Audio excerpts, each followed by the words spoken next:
Okay, QAnon actually inspired me to make this little moon video. I've made plenty of moon videos before to help you understand it's inside the concavity of the Earth. There is glass, there's a negative refractive glass sphere covering the moon. There's also a glass sphere covering the sun and the planets, as well as the glass sphere, which is the celestial sphere, as well as a 100-kilometer glass sphere. Let's see here. Yeah, this is all steganographic code. He's about to reveal me and help you all understand you're living inside my Earth.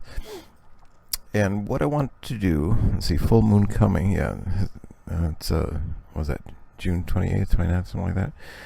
But it's steganographic, it's code, and I'm going to go to Illustrator now, and I made a little drawing to help you understand better how solar eclipses work. What I did was I took the August 21st solar eclipse, where over North America we had the actual shadow of the moon traveling from the west to the east, like upper northwest, like Oregon, and they traveled eastward, kind of southeastward, and I'm not sure exactly, probably exited the east side of North America, somewhere around the Virginia area or a little bit south of that. I don't know. But anyway, I'm going to help you understand.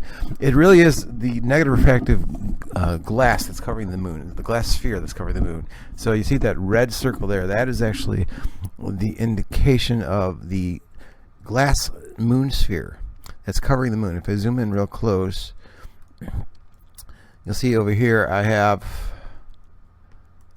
actually have, okay, the sun and moon are half spheres. You should know that already. But I have S standing for sun. That's behind the purple glass. That's behind the glass that covers the sun and the planets.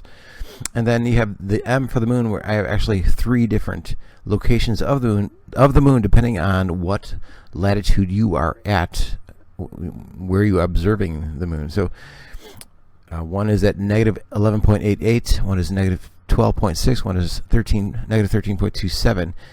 And the sun is at negative 11.88, and so it's matching up with the top moon half sphere, the one that's actually hidden behind the one in the center there, and that's observable, or was observable, at the latitude of 44.24 degrees in North America, Northwest America.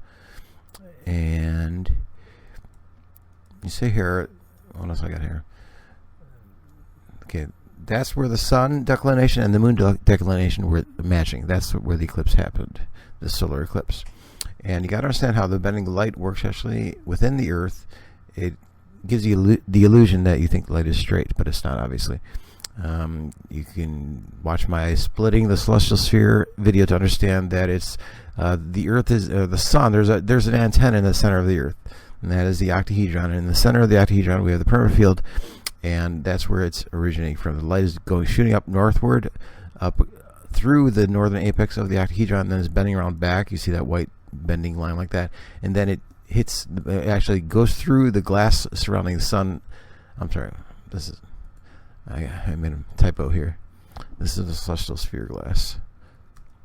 Celestial sphere glass. Okay, so it's going through the celestial sphere glass, and then only partially going through, because the celestial sphere is pretty much opaque, only goes through a few different openings. So we get that string-like effect hitting the backside of the sun.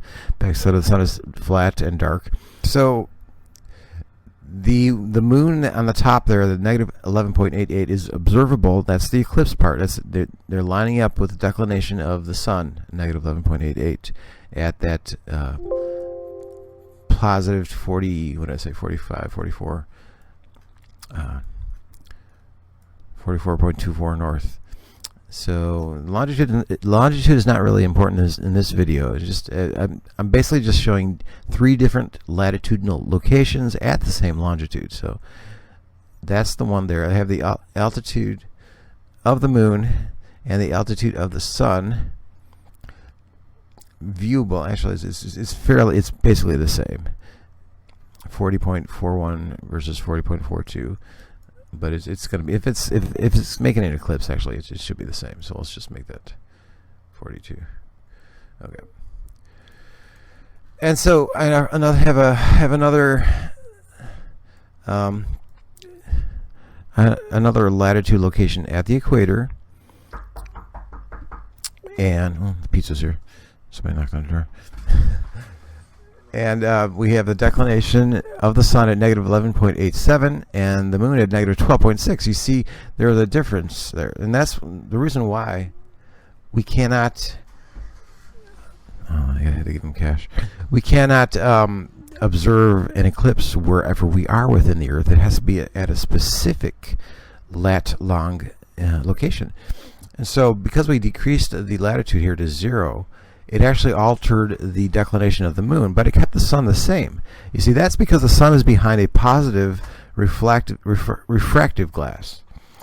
And you see that purple one, that purple circle, that's the positive refractive glass that's covering the sun or the planet. So the sun doesn't really change that much as far as what we observe. But because the moon is lunatic-y and is behind that red negative refractive glass due to phase conjugation and the bending of the light, it's going to alter its location, its apparent location.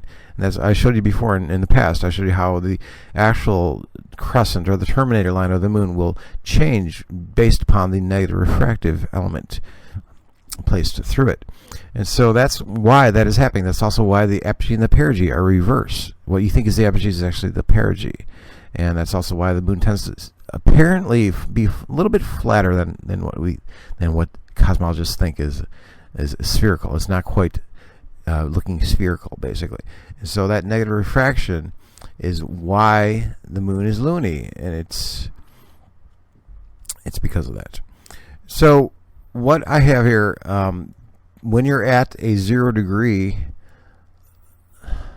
latitude, you're going to get negative 12.6 for the moon. It's lower southward. This is August 21st, 2017. And so it's no longer to be an eclipse at the equator. Okay, and then if you go even further down south at a negative 44.27 latitude, the moon is going to travel even more southward in declination, negative 13.7, versus the sun staying the same at negative 11.87. And that's all because of that negative refractive glass that really messes the moon up, makes it loony. And let's see what else I got here. Altitude, sun, altitude. Okay, the altitude of the sun versus the altitude of the moon. The sun's going to appear higher when you're south like that. The altitude of the sun, when you see it in the sky like that, at that particular time of day, it's the same time at each 3 locations, 9:07 a.m. So there you go. That's what I really wanted to stress or express more, because in a previous video I talked about the solar eclipses, and I didn't really go into too much detail. I didn't even bring up the actual the altitude of the sun versus the moon at different latitudes like that. But now you understand how that's working like that. It all has to do with the negative refraction of the glass. So there you go. I'm going to play some videos in the past that I made. I'm just going to compile them, a few of them together, and I'll show you how the celestial sphere splits. I'll show you some more solar eclipses with the bending of the light, and how that moon, the glass that's covering the moon, is actually going to alter its location like that, its apparent location. So there you go. So the sun is this little dot right here, this dot that's closer to the celestial sphere, and the moon is the dot that's a little bit farther away from the celestial sphere. They're separated by glass. Because they're separated by glass, and because the sun is hot, the sun actually bulges out this glass all the time, and the glass actually expands when the sun is behind it. Well, actually it's going to be behind it all the time, but when the sun goes away from that spot, that expansion is going to shrink back to its normal size. So that's why Eddington viewed the solar eclipse stars displaced, as opposed when they were not seen during an eclipse. It's because the heat of the sun expanded the glass, bulged it out, and the refraction involved when you're looking down over here at the stars from the Earth during the time of the eclipse, they will spread out. Okay, so that's what's happening with that. That's easily solved. What I also wanted to talk about is that the moon, however, is going to have different declination angles at different latitudes. Solar eclipses are going to happen where the shadow of the moon shadow moving from west to east, that's going to happen. That only can happen if the sun and the moon are either extremely close to each other, like in my model, or extremely far away from each other, like the heliotard's model, the spinner model. And so, obviously, if you have any common sense, you realize that the sun is not 93 million miles away, and we can get the shadow moving from, well, I can't do a full traversing of the shadow across the land because I'm limited with the software. I can't do bending light, but what I can do, let's see, where's it going? Here it is. You see how the shadow right here, it's starting on the west side of Africa, and if I scroll, it moves from west to east, and that's only possible if the sun and moon are very close to each other. And so, and you also notice too, I put a bunch of lights around the sun. Where was my sun here? I think it was, okay. Zoom in real close. And that was to create a penumbra. If I just have like one light source, it's not going to create the penumbra. So I had to actually outline the diameter of the sun to create that feathered penumbral edge. So that's what's going on with that. Here. Oh yeah. Also too, because of the negative refraction, they will say that the moon doesn't quite appear spherical, and that's because it's going to flatten it a little bit. So turn that off. The R indicates with the refraction on, the negative refraction that is, and then the blank is with it off.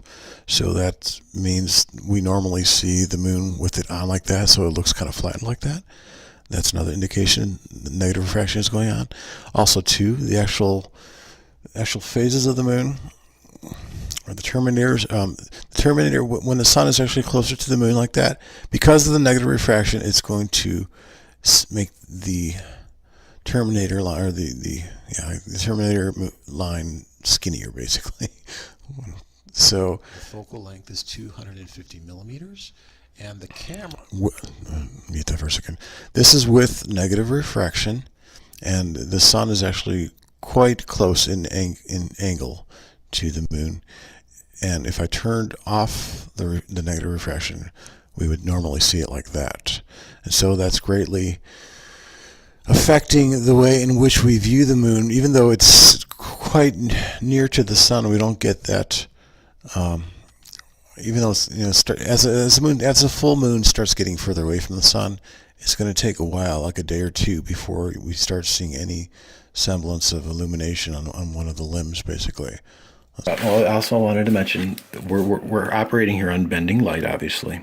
So the light is always going to be emanating from the sun on a curve, and that's how we get the light hitting the moon. That's how we get the moon shadow casting forth upon the earth, as well as the penumbra.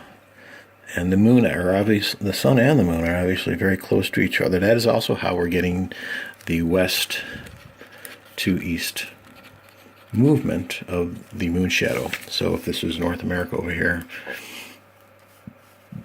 excuse me, we've got Mexico going like this and like that, Great Lakes over here, Alaska over here, like that. We're going to see as the sun and the moon go this way, they're very close to each other, and that's how it creates the reversal and the direction of the shadow. So as the moon, I wish I had two hands here, but my pinky is the sun, my index finger is the moon, okay? They're both going this way, but the sun is going a little bit faster. So the moon is starting out over here, and they're crossing over like that, okay?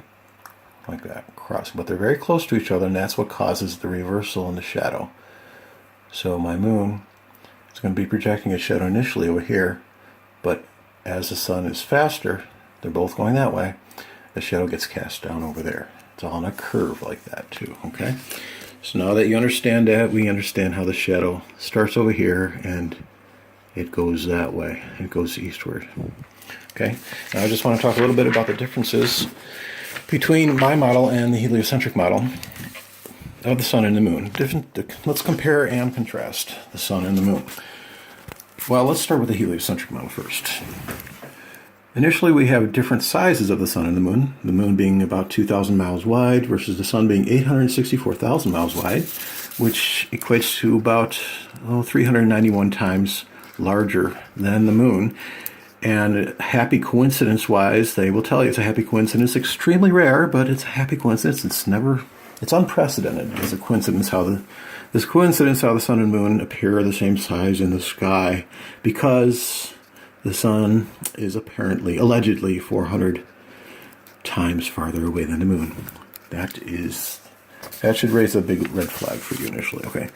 Next is obviously the different distances, or the vast extremities and the differences. We have 238,000 miles for the moon. We have 93 million miles away for the sun. Highly impractical, highly improbable. Let's talk about the sun too. They say it's a fusion. It creates nuclear fusion. It's a fusion reactor. The problem is that convection doesn't work that way. They say it's coming from the core and going up to the photosphere. If you watch Donald Scott's understanding his study of the sun, you'll get a better understanding how there are many impossibilities. The sun is also, he says that it's receiving its energy from some other source. Even Eric Dollar talks about that too. Big red flag there, that it's not a fusion reactor, no convention. He also talks about the solar wind must increase exponentially. Why? Because they claim it's 93 million miles away. That doesn't make any sense whatsoever. If you understand the sun is actually very close, we don't have to enhance the velocity of the solar wind. We can actually cause it to decrease, which is obviously the case. It makes much more sense. When energy is like emanating from a source, it's going to, entropy, it's going to decrease. And so that's why we have the solar wind decreasing with my model, okay?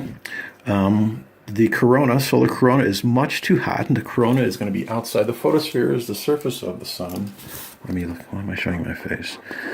The first surface of the sun is a photosphere, and then outside we have the corona, and this is up to 1 million times hotter than the surface of the sun. Why is that happening? Well, my model, I'll get to that, but it's actually hitting glass and it's splaying out. And it's also much of the heat is actually going laterally on the sides like that. But anyway, go back to the helio model first.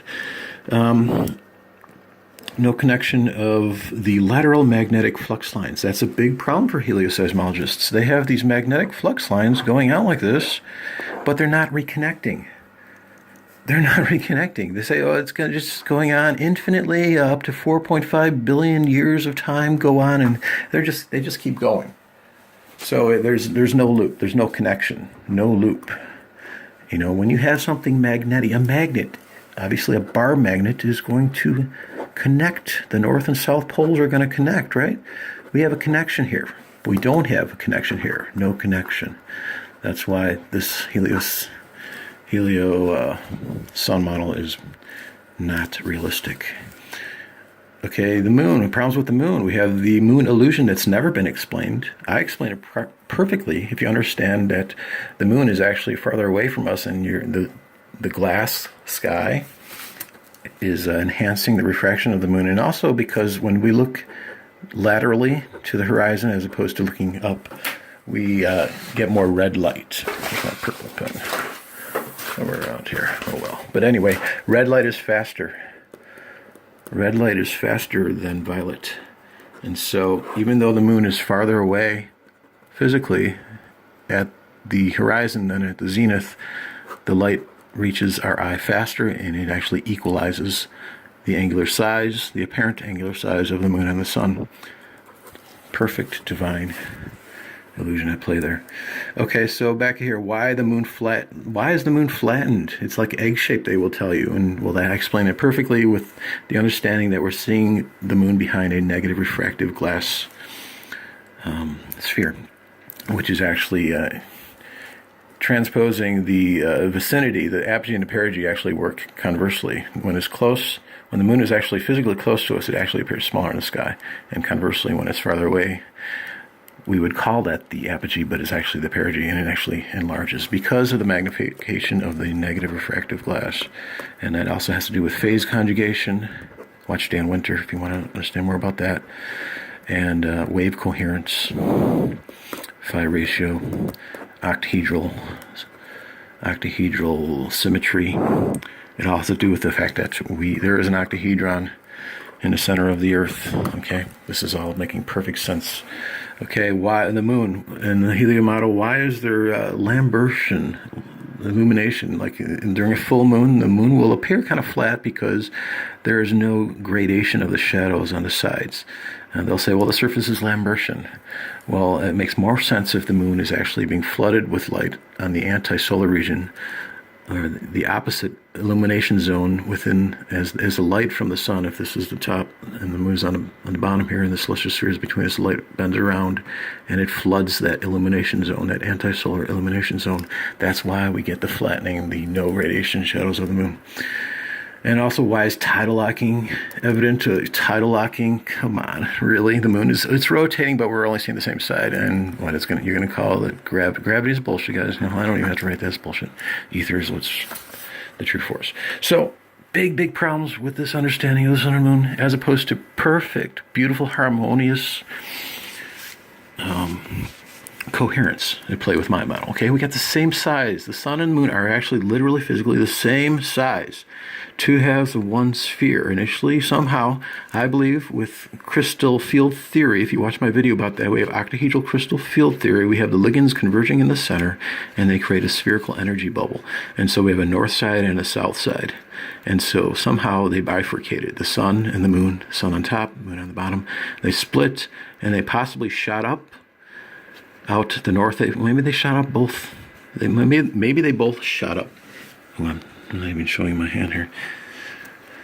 Maybe they both shot up the north apex. But if you watch, what's that guy's name? David LaPointe. He's got videos about the primer fields, and it actually is. There's good reason to believe that the sun and the moon are bowls. Okay, now he's got the bowls opposite each other, and it's creating this plasma energy of light here, but there's holes in the center of these bowls, and it creates this magnetism that shoots out projectiles, basically. So that's probably how the sun and the moon formed initially in the center of the Earth. If you understand crystal field theory, look into primer fields as well. Okay, so we got no rotation. There's no rotation of the sun and the moon, even though the sunspots appeared to be rotating around the sun. If you understand, there's actually differential rotation, supposed rotation. The sunspots are supposedly rotating faster around the so-called equator of the sun than they are at the poles. Why is that happening? Because what's really going on here is that the sun is a half of a sphere. This is the back of the sun. It's dark, it's flat, and there's collimated light rays going across the diameter, and the sunspots are actually operating like a conveyor belt formation. You're going around like that. Kind of hard. Well, just watch my video. I'll put the link in the description box. So it's like a conveyor belt. That's what's happening with the sun. The moon, we get, obviously, they call it libration. We think, oh yeah, that's showing that the moon is rotating. No, it's not showing the moon is rotating, because, as I said before, the moon is closer to us, and we get different readings of latitude and longitude as well. Wherever we are within the Earth, because the moon is closer to us, we're going to get different sides. We're going to see slightly different sides of the moon. And it's also possible, because the moon is circling around, it could be some kind of centripetal force that's actually cocking the moon. When it's farther away from us and closer to the center, it's actually going faster, and that's the opposite of what they tell you. But it's actually it grows in apparent size when it's closer to the center, and so we have a cocking this way as opposed to a cocking the other way, about 8 degrees each way, when it's in apogee versus perigee. So that's explained perfectly. Okay, we always see the front of the sun and mostly the front of the moon. It's just like I told you before, we see a little bit to the sides of the moon, the sun and the moon. And we're still, even though it's a half of a sphere, we're still only going to see the front side. Okay, through glass causing lensing, I explained how the bulging is happening. What Eddington and Einstein thought was the gravitational bullshit lensing. Well, it's actually real glass refracting lensing. The sun and moon are close to Earth and close to each other. That's how the lunar eclipses work. That's how the shadows go from west to east.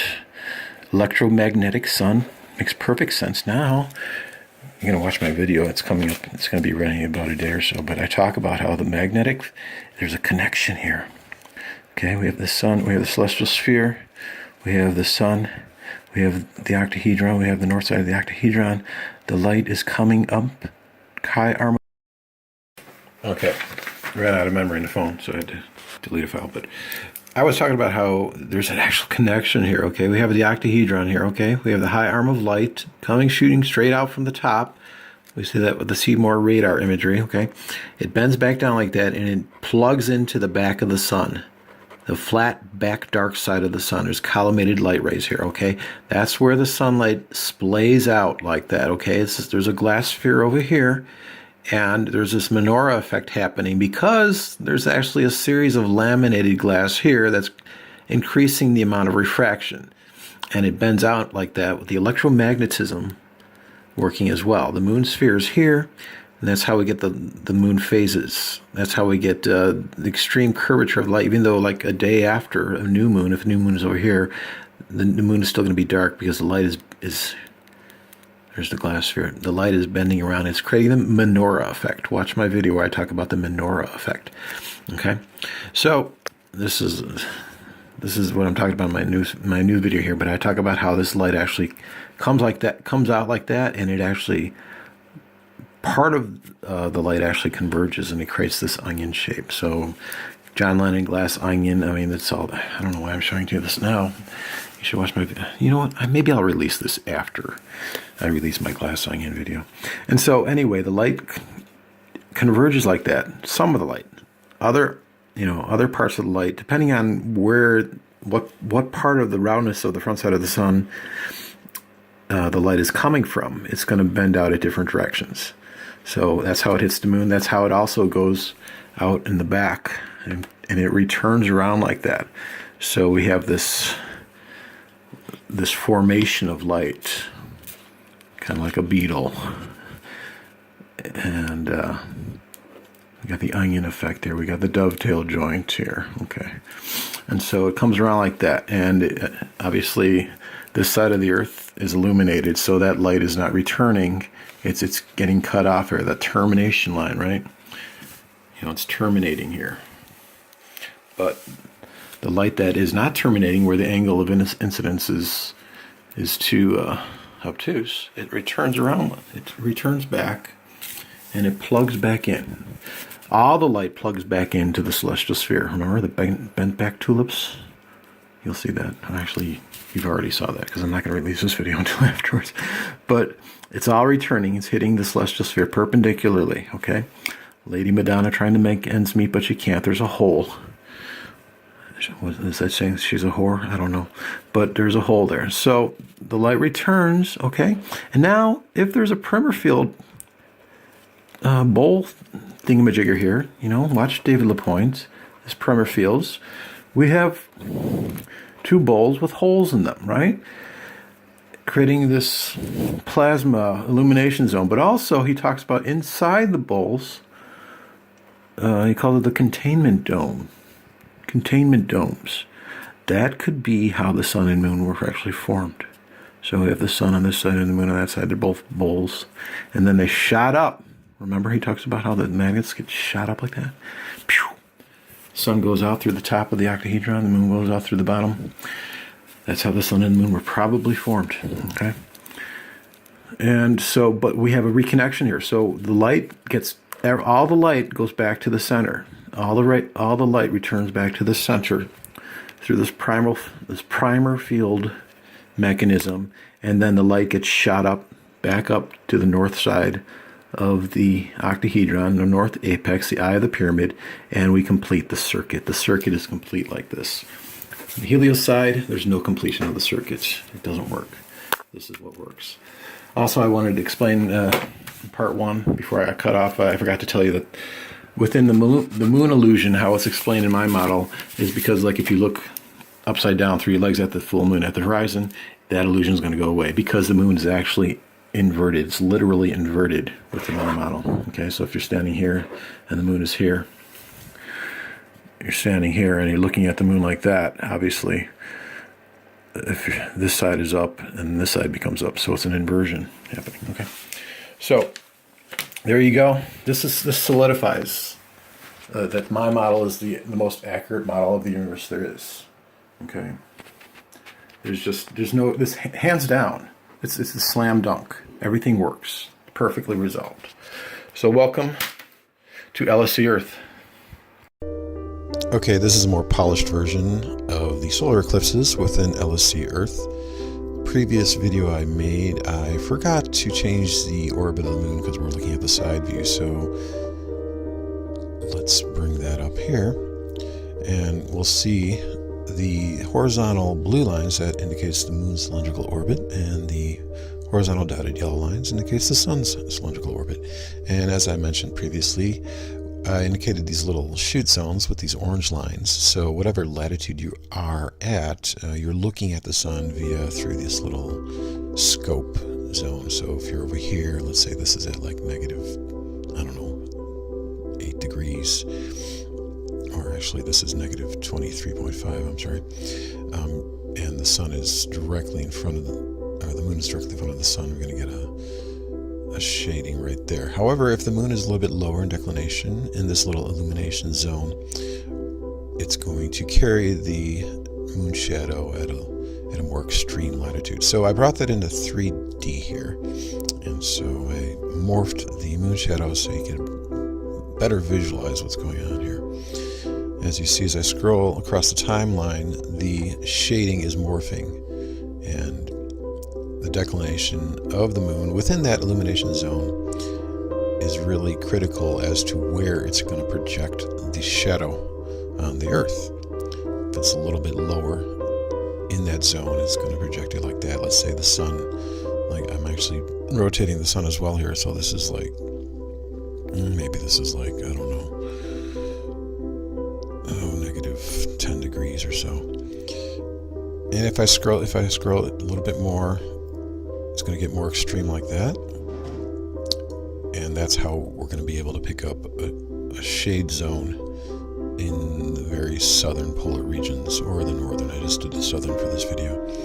And of course, as I mentioned before, if that moon leaves that illumination zone, let's say the moon is right over there, it's not in the illumination conical zone anymore, so that moon shadow is going to wrap around. It's not going to hit the Earth, and it's going to curve around and converge to the other side, very similar how the sunlight converges to the other side and creates the Gegenschein at the anti-solar point.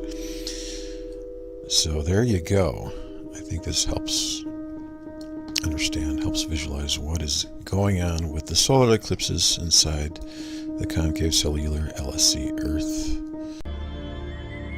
In this video, I'm going to easily visually display to you what is going on with the octahedron and the way in which we see the celestial sphere. Remember, I mentioned before that the octahedron acts as a resonant absorptive antenna. If you look at radiation patterns of dipole antennas, it has the same dipole effect, where it is splitting the circle in two, and we see the same type of pattern there with our eyes. Our eyes, wherever we are within the inside of the Earth, whatever latitude we're at. In this case, we're at 45 degrees north. Our eyes are always going to carry it to the center, and it will figuratively split the celestial sphere into two. And so the half that is facing you flips in curvature, and it appears as if that side creates a dome over your head. It's not a real dome, it's a virtual dome. But that is the way that light operates, that energy operates, that electricity operates within the Earth.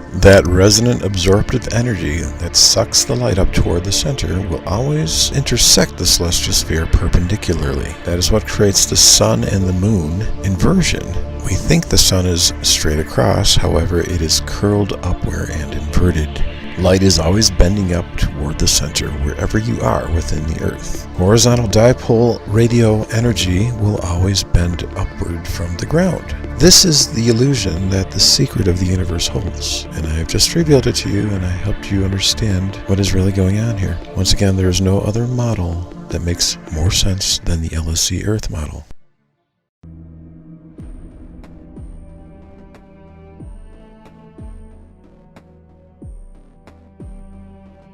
The so-called gravitational lensing is fictional. It's inexplicable in the heliocentric model. It is simply glass, the glass of the heavens. Here's what it looks like in Alliance, Nebraska during the full solar eclipse. It's just about totally dark out.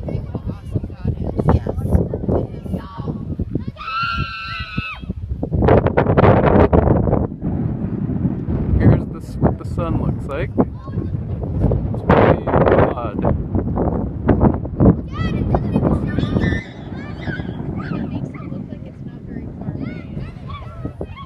Weird. Almost looks like there's two things up there. Two things going on. Really, really spectacular. We're in Alliance, Nebraska, one of the places that's supposed to be right in the path. And this is what it looks like.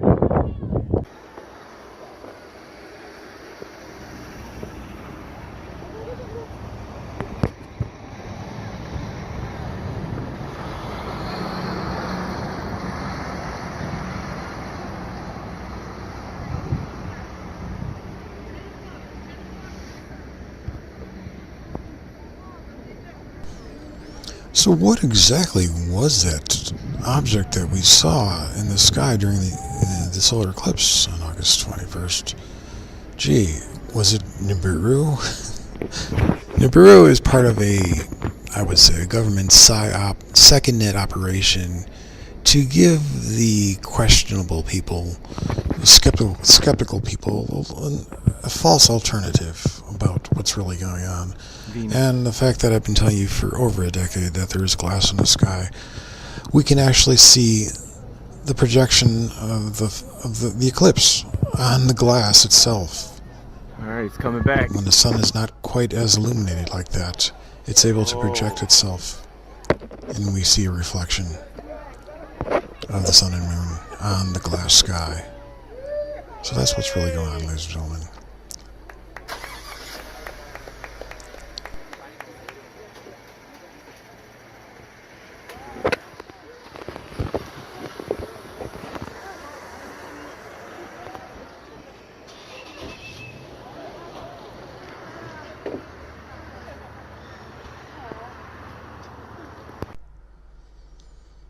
Leave it to the professionals to lie to you. NASA, ESA, whoever they are, when they're trying to say that they're launching rockets, quote, into space, they don't tell you, or they lie to you actually, that there is a glass sky at approximately 100 kilometers. And what they do is they give you a cheesy little graphic. Oh, you're supposed to believe their little graphic of how high the rocket's traveling. Well, this is the wide-angle lens for one thing. But what they don't tell you is that during their post-production process of compiling this little work of forgery is that they're going to create these overlapping layers, these concealing layers on the sides here. They're going to tell you, oh, it's going this high,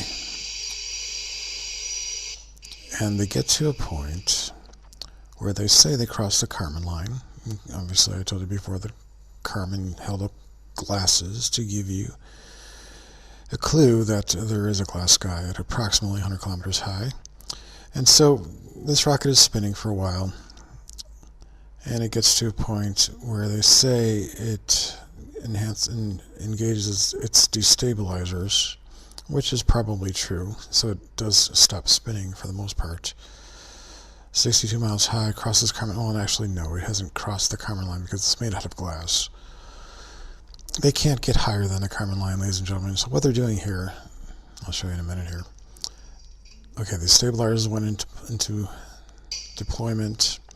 Then they say the second stage separation occurred. And they're going to get to a point where it pretty much stops rotating.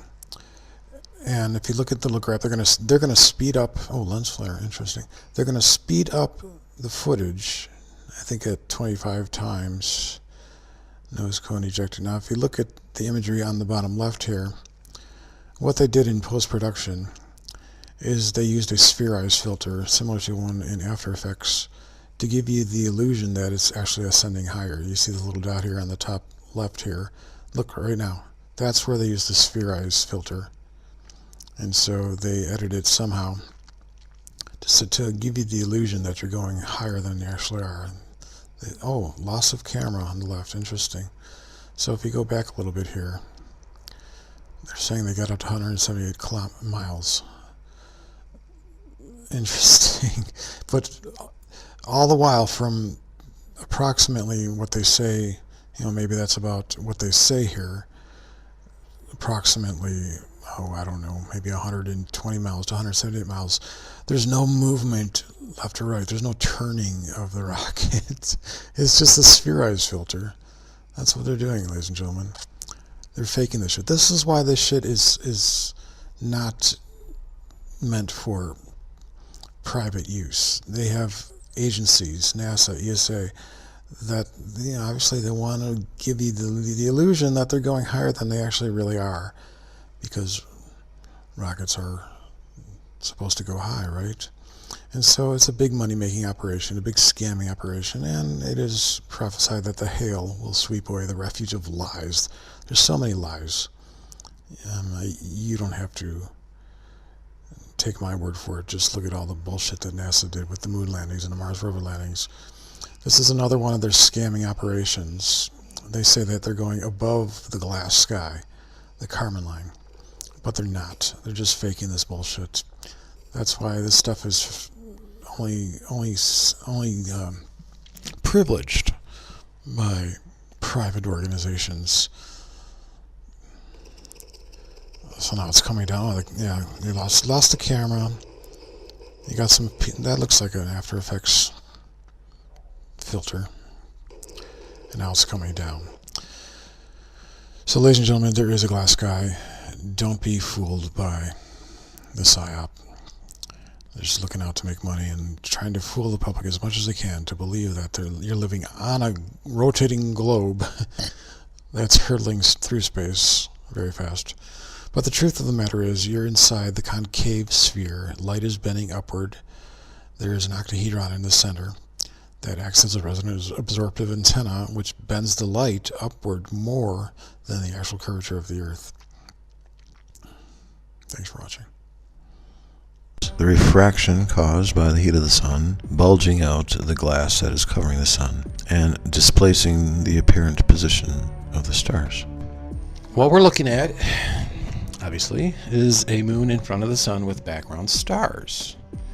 Now, if I go to my top view here, go to wireframe mode, I'm going to show you what's going on. Okay. Concave Earth, glass skies. You'll notice this yellow glass sphere is surrounding the celestial sphere, the inner sphere there, and then we have the moon sphere, and then we have this the largest of the glass spheres. They all have different indices of refraction. At least one has a negative index of refraction. And you'll see this yellow glass sphere. Now imagine if my camera was, it's down at the bottom. And I got a little sun. It's right over here. There's my sun. It's behind the sun glass sphere. And then the moon is right in front of it. The moon is right below it. There's the moon, okay? So the camera's pointing straight at the sun-moon alignment. And what is going on? I was doing a little bit of fiddling around with eclipses in 3D.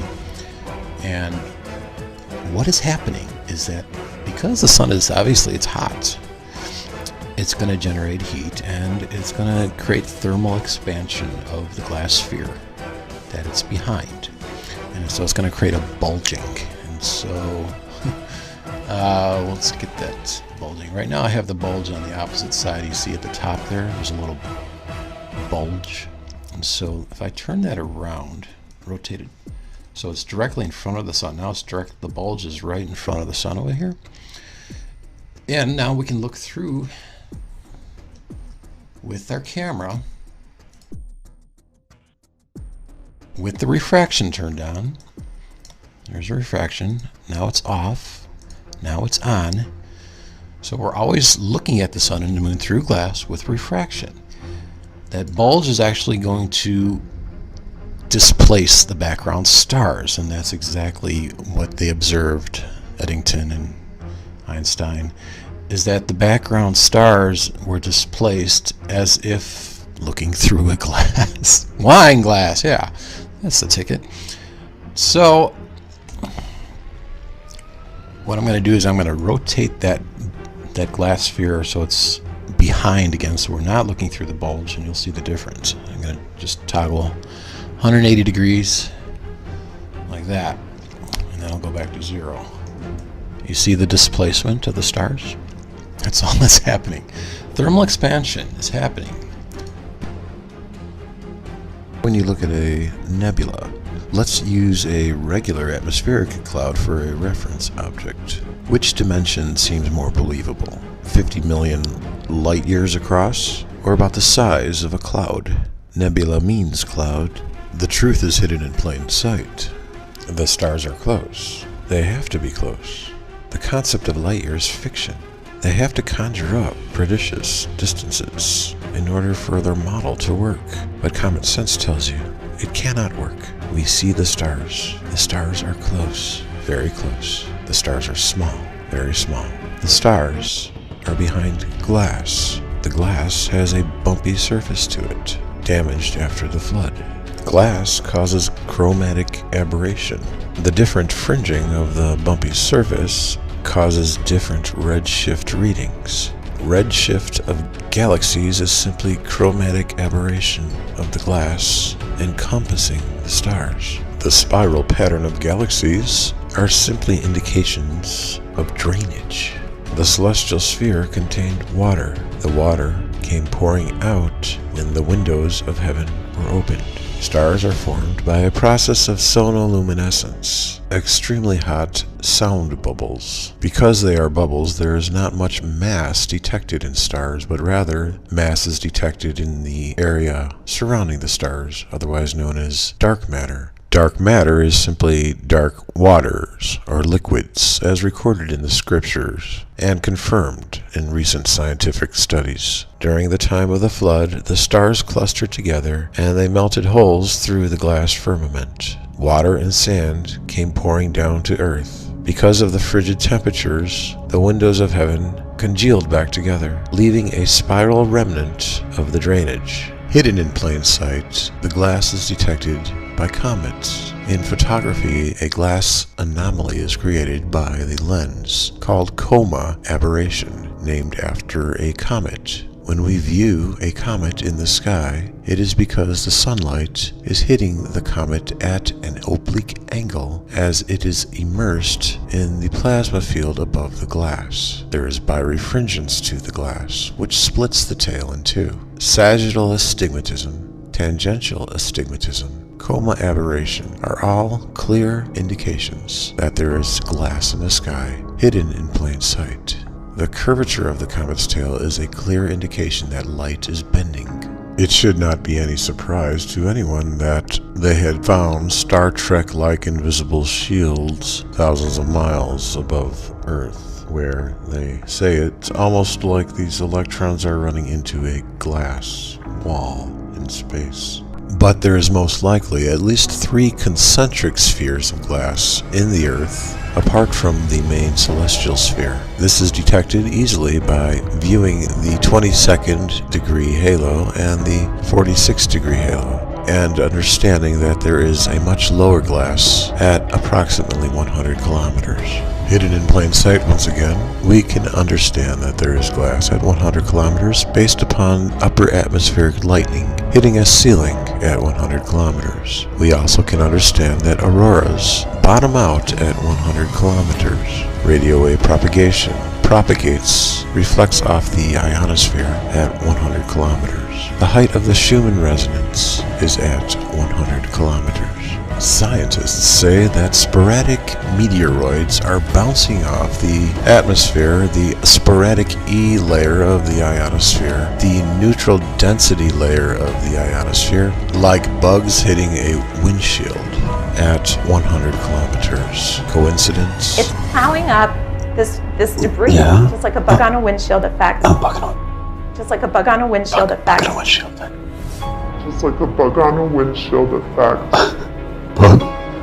But to a child, a simple rainbow will suffice in helping them understand that there is glass above. As the sunlight disperses through the glass, it gets projected onto reflective water droplets. The water droplets are not the source of the rainbow, but merely the reflective canvas of the already glass-dispersed light.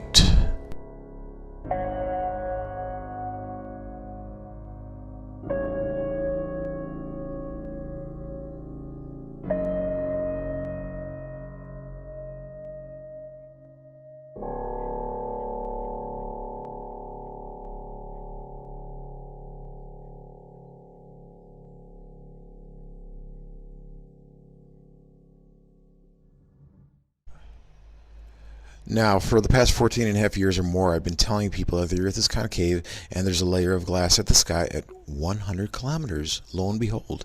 And guess what it's called? It's called the Kármán line, named after Theodor von Kármán, who was a mathematician back in the middle 1900s, who came up with the term, with the boundary layer of 100 kilometers being the Kármán line, the division line between Earth's atmosphere and space. Now you guys just got to use a little bit of common sense here and realize that some of these individuals, not all of them, within the scientific community are super, super smart. And they're not going to reveal to you the true shape of the Earth. They're going to wait for God to do that, and God is doing that. And so they're going to surreptitiously give you little clues. And Theodore chose to hold up glasses toward his mouth. In all of his prestigious photos, if you just go on Google image search, you'll find, oh, what's this? He's holding a glass on the left there, on the coin that was made for him. He's holding glasses there, with his hand on the book. The Getty image one, he's putting the rim of the glass, or the handle of the glass is in his mouth. He's holding the glass on the right there. He's holding the glass on the bottom there. And so he knew. Kármán knew, and not only Kármán knew, I'm sure a lot of his associates knew as well, that the Earth, this was after World War II, when they really discovered the facts about the atmosphere and that there is glass in the sky. And they were not going to reveal it to the public because it would be too shocking. They were just going to surreptitiously reveal things and wait for God to come, me, and reveal it all. So now is the time of revelation, folks. You're living in great times.